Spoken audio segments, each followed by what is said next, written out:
বন্ধুরা good morning, শুভ অষ্টমী। আজ আমার এই সাজটা কেমন লাগছে একটু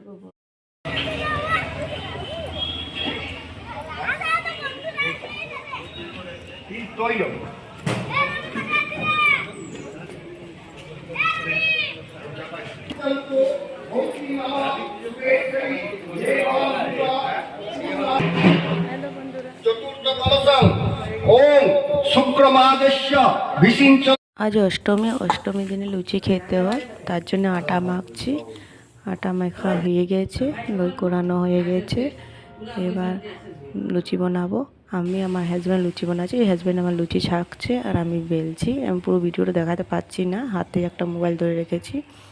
তার জন্যে পনির ভাজছি। পনিরে বুটেতে নিরামিষ সবজি হবে। অষ্টমীর দিনে সবার বাড়িতে আজকে লুচি সবজি হয়, তার জন্য না অষ্টমী দিনে এটা খুব ভালো লাগে খেতে। এই যে পুরো কমপ্লিট আমার হয়ে গেছে, দেখো।